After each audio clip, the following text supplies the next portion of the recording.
Hola, ¿cómo están? En el día de hoy vamos a tocar el tema. A Jesús se le llamó Dios en Hebreos 1:8. Antes de comenzar, entendamos un poco sobre la doctrina o enseñanza de la Trinidad. La podemos definir así. Solo hay un Dios y Dios es tres personas. Vamos a hacer esta analogía. El Sol, como vemos en pantalla, el Sol es una estrella. Y mientras la estrella haya existido, ha estado generando rayos de luz, como vemos en pantalla, y el calor procede de los rayos. Este es un ejemplo para poder entender un poco la Trinidad: la estrella del Sol, los rayos del Sol y el calor del Sol. Ahora veamos las tres personas de la Trinidad. La primera persona es Jehová el Padre. Él es la fuente de la divinidad de todas las cosas o de todo lo creado. Él es el creador. La segunda persona es la palabra o el verbo eterno de Dios, el cual se hizo carne o humano y se hace referencia en la encarnación a través de la Virgen María cuando nace, ¿no? Él es el Hijo de Dios. Él nos da a conocer al Padre y solo a través de Él podemos acercarnos al Padre. Es engendrado y por eso es de la misma naturaleza del Padre. Ojo, no creado. Él es el agente intermediario en la obra de toda la creación. La tercera persona es el Espíritu Santo. No es engendrado, ni mucho menos creado. Él procede eternamente del Padre. Él es el agente activo de Dios en el mundo. Él nos guía y santifica. Ahora entendiendo un poco sobre la Trinidad, ahora sí vámonos a la promesa de Dios a David. Y para eso vámonos al Salmo 132:11. En verdad juró Jehová a David y no se retractará. A uno de tus propios descendientes lo pondré en tu trono. Salmo 132:12. Si tus hijos cumplen con mi pacto y con los estatutos o leyes que les enseñaré, sus hijos también se sentarán o te sucederán en tu trono para siempre. Las promesas con respecto a la perpetuidad del trono de David se cumple en Cristo, en griego, o en hebreo, ungido o Mesías, porque Él es el Mesías, el Cristo, el ungido. Ahora, entendiendo eso, vámonos a Lucas 1:32. Este será grande y será llamado Hijo del Altísimo, y el Señor Dios le dará el trono de David su padre o su antepasado. Entonces veamos Hechos 2:29. Hermanos, permítanme hablarles con franqueza acerca del patriarca David, que murió y fue sepultado, y su sepulcro está con nosotros hasta este día. 30. Como era profeta y sabía que Dios le había prometido bajo juramento poner en el trono a uno de sus descendientes, y ese descendiente es Cristo. Ahora vemos que Cristo era mucho más que un descendiente de David, y eso lo podemos ver en Salmos 45:5. Pueblos caerán debajo de ti, tus flechas agudas penetrarán en el corazón de los enemigos del rey. Salmos 45:6. Tu trono, oh Dios, es eterno y para siempre. Cetro de equidad es el cetro de tu reino. Ahora veamos Hebreos 1:1. Habiendo Dios hablado en el tiempo antiguo muchas veces y de muchas maneras a nuestros antepasados por medio de los profetas. 2. En estos últimos días nos habló por medio del Hijo, a quien constituyó heredero de todas las cosas y por medio del cual hizo el universo. La palabra o el verbo eterno de Dios es el agente intermediario en la obra de toda la creación. Ahora sí vamos a analizar Hebreos 1:8. Como vemos en pantalla, debemos leer la oración y entenderla. Entonces, esto que vemos aquí hasta acá es un complemento circunstancial de referencia y dice así, en relación más al hijo, o también puede decir, pero con respecto al hijo. Entonces, ahora tenemos que buscar el verbo. El verbo. Acá vemos pros, la preposición pros, que significa hacia, en relación o en dirección o con respecto al hijo. Después vemos acá de la conjunción adversativa pero o más, o sea, más al hijo o pero al hijo. Y acá vemos el artículo al y el sustantivo hijo. Pero no vemos el verbo, hay que buscarlo en el contexto. Y para eso nos toca irnos a Hebreos 1.7. Hebreos 1.7. Entonces vemos acá kai, que es una conjunción, pros, la preposición pros, hacia o en relación o con respecto a los ángeles, en esta ocasión, en este versículo, men, que es una partícula de afirmación, ciertamente o verdaderamente. Y vemos acá el artículo y el sustantivo. Pero acá vemos el verbo legei, que es un verbo de comunicación, dice. Entonces, y ciertamente de los ángeles dice, y en relación ciertamente de los ángeles. Entonces, y ciertamente de los ángeles dice, como vemos acá en pantalla. Ahora insertamos el verbo en Hebreos 1.8. Como vemos un contraste acá, entonces lo insertamos. Entonces diría así, pero del Hijo dice, o más del Hijo dice. Ahora, ¿quién es el sujeto que hace la acción de decir? El sujeto es Dios y es elíptico o está omitido. Entonces la oración quedaría así. Entonces, aquí vemos la estructura mende, la estructura mende. Vemos acá la estructura men y acá de, mende, que contrapone o hace un contraste entre ellos. Y Dios ciertamente de los ángeles dice, como dice aquí, y Dios ciertamente de los ángeles dice. Y el contraste es, pero Dios con respecto al Hijo dice. Entonces, men es un complemento circunstancial de modo, ciertamente o verdaderamente, es de certeza, es una partícula de afirmación con función adverbial, o sea, siempre va a ser un adverbio. Ese men siempre va a ser un adverbio que modifica un verbo de comunicación, en este caso, dice.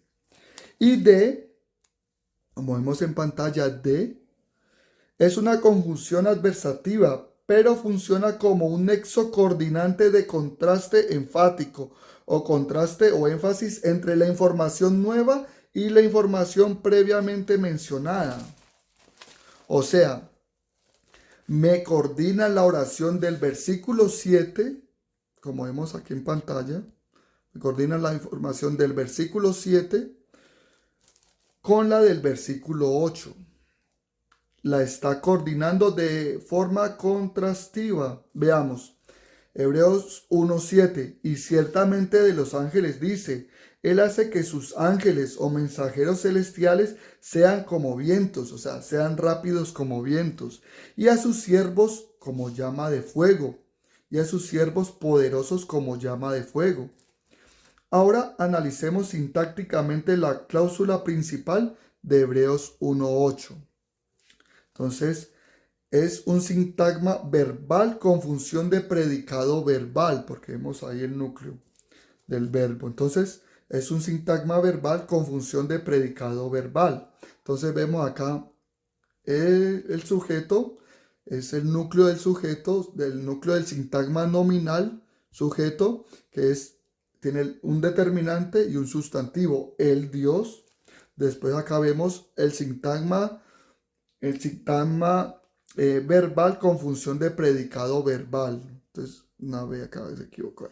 Sintagma verbal con función de predicado verbal. Está acá abajo, perdón. Entonces, el núcleo del verbo es dice. Y después vemos acá un sintagma preposicional, en o con respecto. Y después vemos acá un sintagma adverbial, más, y un sintagma nominal. Y vemos acá el artículo al hijo y un sustantivo. Entonces diría, pero Dios con respecto al hijo dice. Ahora viene una cláusula subordinada sustantiva porque falta información. Por eso necesitamos las dos cláusulas, la principal, y dentro de la cláusula principal hay una cláusula subordinada de objeto directo. Entonces veamos aquí en pantalla. Entonces, tronos su. Entonces, el trono es, esta parte, el trono, tronos. El trono es una sinécdoque que se refiere al reino, a la autoridad y dominio para regir. Es decir, se pone la parte para referirse a un todo. Entonces acá vemos un determinante y un sustantivo trono. Entonces diría el trono o el reino. Y tenemos que suplir el verbo, ¿no? No tenemos acá el verbo. Entonces acá el verbo es. El trono es de ti. O el reino es tuyo.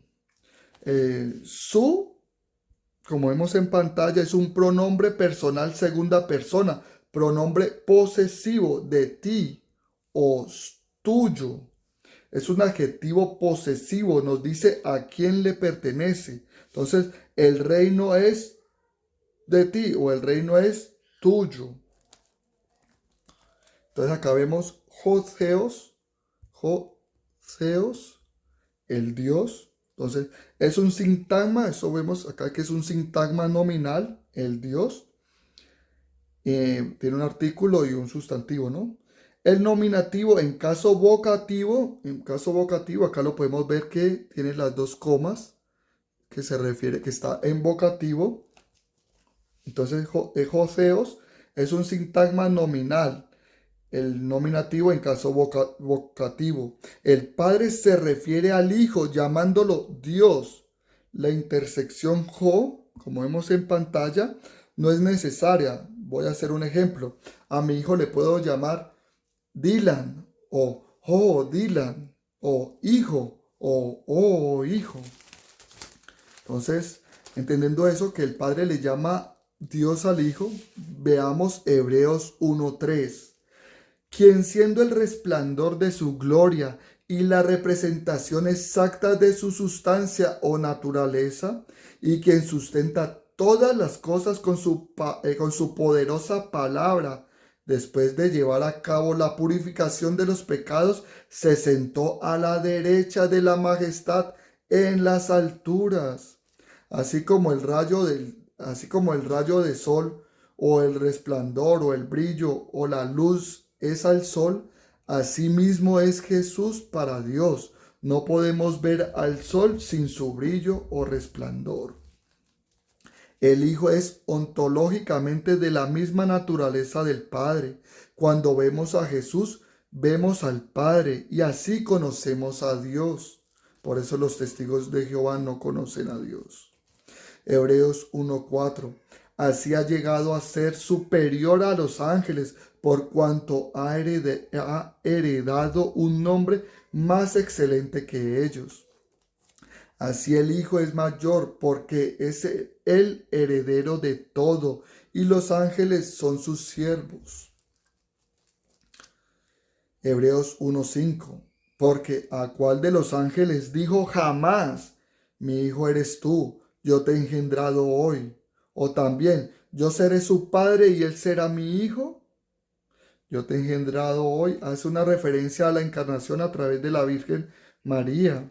No se refiere a su lugar eterno en la divinidad como la palabra o el verbo eterno de Dios. Sigamos analizando Hebreos 1:8. Entonces, el trono tuyo, el trono de ti, esto es el sujeto. Trono su, el trono tuyo, ese sería el sintagma nominal. Es, como vemos acá en pantalla, el trono tuyo es el sintagma nominal. El trono tuyo es, esto es un copulativo, pero si no hay un atributo o cualidad o un adjetivo, sino un circunstancial, entonces acá vemos el trono tuyo es por los siglos de los siglos. Esto es un complemento circunstancial de tiempo, ¿no? Entonces no vemos una cualidad o un adjetivo, sino un circunstancial. Entonces le da un valor predicativo al verbo, aunque sea un copulativo, pasaría a ser un verbo. Entonces diría así: el trono tuyo permanece por los siglos de los siglos, o durará por los siglos de los siglos. Entonces, ¿y por cuánto tiempo es? Para siempre. El reino del Hijo. Entonces, acá vemos un sintagma preposicional por eis. Y después vemos acá que viene un sintagma nominal. Ton aiona, el siglo. O sea, tiene el artículo y el sustantivo. Y después viene otro sintagma nominal. Entonces dice top aionos, del siglo. Entonces, ¿por cuánto tiempo? Para siempre. El reino de Cristo permanece o durará para siempre. El cetro de tu reino es cetro de equidad. Ahora sí leamos Hebreos 1:8.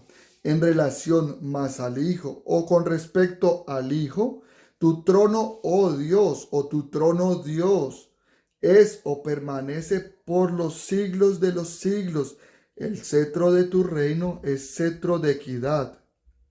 Ahora veamos su obra terrenal. Hebreos 1:9. Amaste la justicia y odiaste la maldad. Por eso te ungió Dios, el Dios tuyo, con aceite de alegría más que a tus compañeros. Más que a tus compañeros se refiere a otros hombres que habían sido ungidos de manera similar para ejercer su oficio, ya sea como sacerdotes o como reyes. Sin importar cuán importantes fueron esos hombres de Dios, Cristo es superior en todos. La palabra Cristo quiere decir ungido. Él es tanto sacerdote como rey, ungido por Dios con el Espíritu Santo. Ahí vemos cómo interactúan los tres. Ojo, Jesús no es un ángel como lo quieren torcer los testigos de Jehová. Y para eso vámonos a Hebreos 1:13.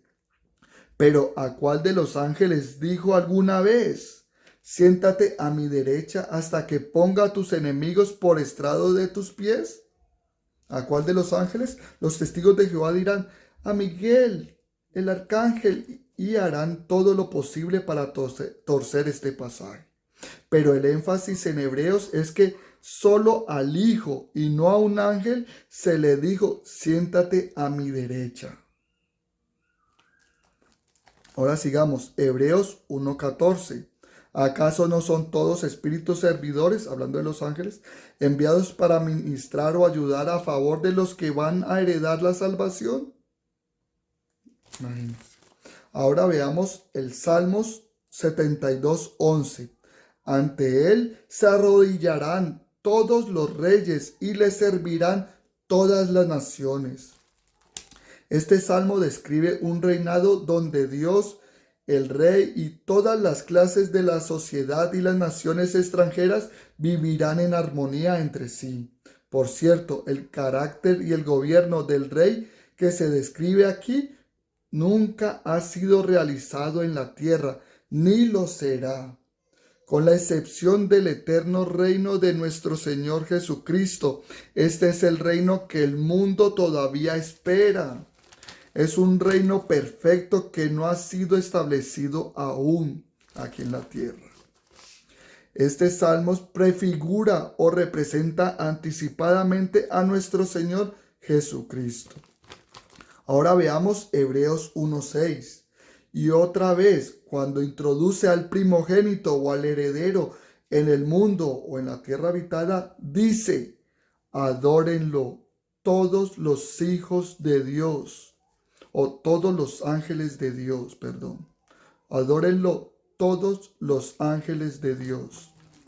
Y otra vez, este adverbio junto a introduce es una referencia a la segunda venida de Cristo, al primogénito en la tierra habitada.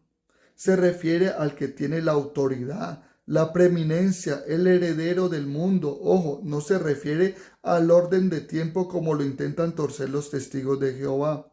Cristo no fue el primero en nacer en la tierra, sino que mantiene la posición más eminente de soberanía sobre ella. Adórenle. Proskinezatosan. Verbo auristo, adórenle. Verbo auristo de imperativo en voz activa, tercera persona del plural de proscuneo, aquí en su pleno sentido de adoración. Ojo, no como lo tuercen los testigos de Jehová, no es una mera reverencia o cortesía, porque dice, adórenle a él, a él. Ahora terminando, veamos Salmo 110:5. Jehová está a tu derecha, mire cómo, Jehová está a tu derecha, aplastará a los reyes en el día de su ira. Aquí se invierten los papeles. El Padre está ahora en pie a la derecha del Hijo. Aquí vemos que nuestro Señor Jesucristo no es un ángel, es el Hijo de Dios, de la misma naturaleza de Dios. Espero que este video les haya gustado. Si te gustó, dale like, si no, dislike. Lo importante es que oremos mucho para que el Espíritu de Dios nos guíe, nos ilumine y podamos comprender las Sagradas Escrituras. No se dejen engañar. Nos vemos en el próximo video. Hasta luego.